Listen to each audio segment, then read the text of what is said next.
Monsieur le Premier ministre, Monsieur le Président du Conseil supérieur de la transition, Monsieur le Président du Congrès de la transition, Monsieur le Vice-Premier ministre, Monsieur le ministre des Affaires étrangères, Mesdames et Messieurs les ambassadeurs, Mesdames et Messieurs les chefs de mission et des organisations internationales et agences de coopération, ainsi que vos épouses et époux respectifs, Mesdames et Messieurs. Je voudrais d'emblée exprimer mes sincères remerciements à Monsieur le Doyen pour les propos aimables, ainsi que les vœux chaleureux qu'il a bien voulu adresser à mon épouse et moi-même, ainsi qu'au peuple malgache, et ce, au nom des États et des organisations que vous représentez tous ici présents. Ces messages bienveillants me confortent dans mes propos et dans mes propres convictions quant à la nécessité de consacrer toute mon énergie à la sérénité du peuple malgache afin de lui offrir la voie vers un développement harmonieux. Croyez que je suis particulièrement sensible au soutien et à l'accompagnement de la communauté internationale dans le processus de sortie de crise. En effet, comme vous le savez tous, depuis les 3 dernières années, notre pays a traversé une crise politique dont vous en êtes les témoins, et la recherche d'une solution de sortie de crise par les principes d'une gestion consensuelle et inclusive d'une transition a été difficile à obtenir. Nous avons perdu trop de temps avec les tergiversations et les surenchères politiques, mais à la fin, heureusement à la fin, les politiciens ont compris qu'on ne peut pas prendre en otage la vie des 20 millions de Malgaches. Et nous avons vaincu la diversité d'opinions dans le but et dans l'objectif de reconstruire notre nation. C'est la moindre des choses en tant que politicien. C'est ainsi qu'un accord salutaire a été trouvé et la feuille de route a été signée le 17 septembre dernier. Plusieurs étapes décisives ont été franchies, gages et signes de notre volonté d'aller de l'avant. Ainsi, le Premier ministre de consensus a été nommé, le gouvernement d'union nationale a été mis en place, les 2 parlements de la transition ont été constitués, la mise en œuvre de la feuille de route est en bonne voie.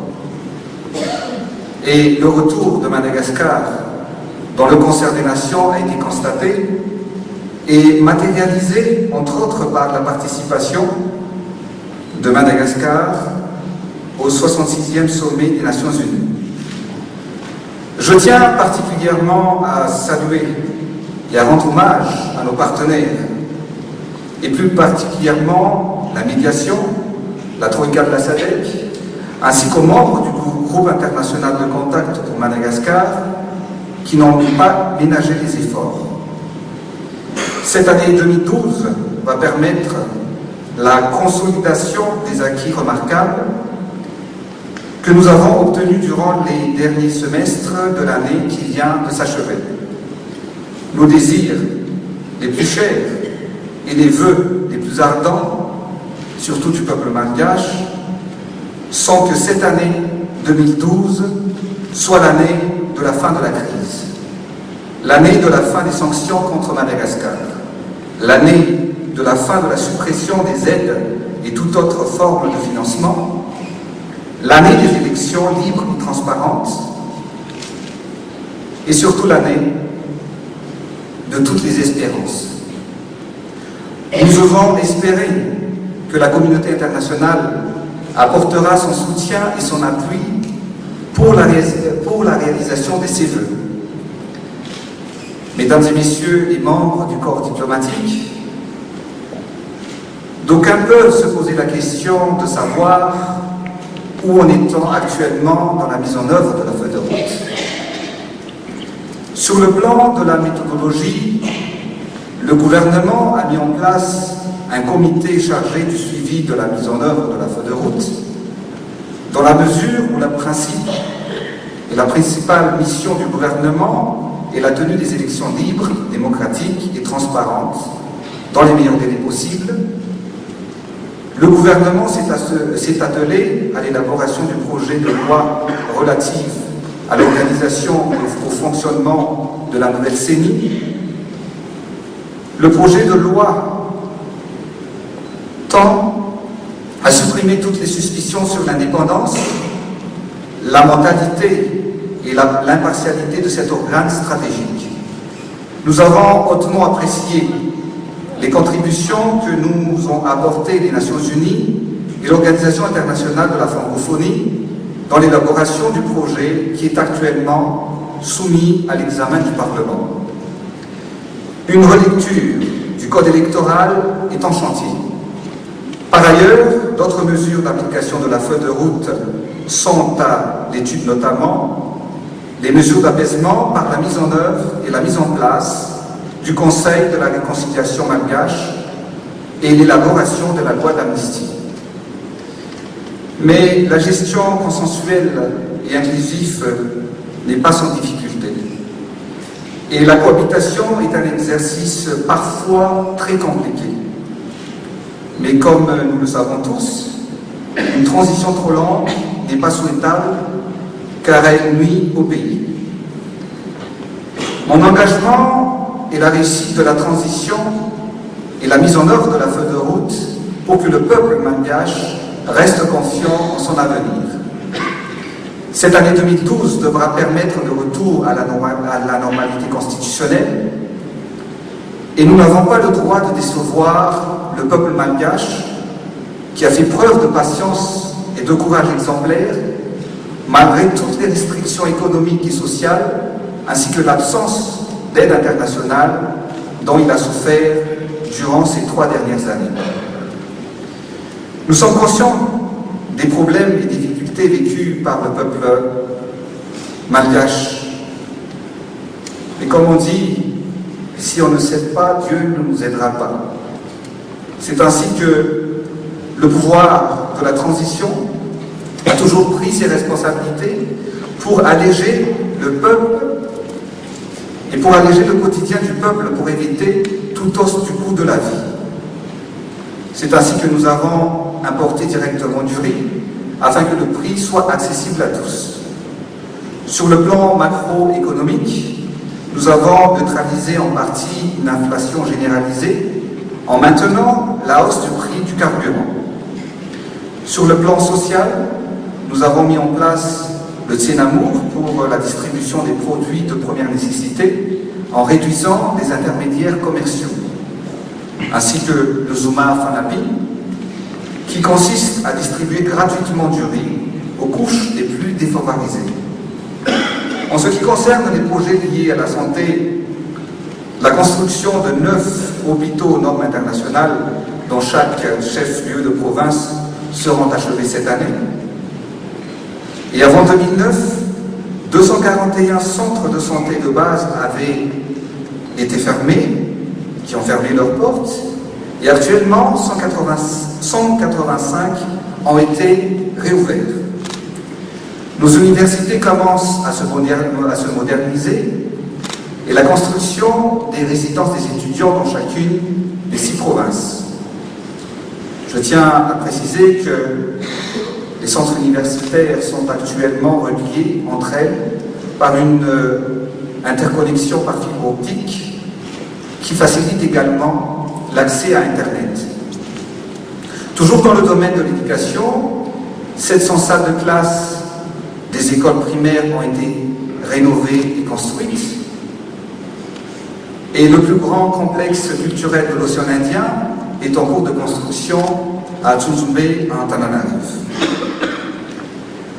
Malgré les difficultés et la situation difficile dans laquelle nous sommes trouvés, nous avons pu relever le défi de réaliser ces travaux. Ces projets ont été réalisés, mais nous sommes conscients que beaucoup de progrès restent à faire. comme la lutte contre la pauvreté, la création de l'emploi, la lutte contre l'insécurité, la lutte contre la corruption, l'accès à la santé pour tous. Concernant la Jirama, notre production d'électricité est insuffisante, qui a engendré des délestages à répétition, et le coût est trop onéreux avec les centrales thermiques.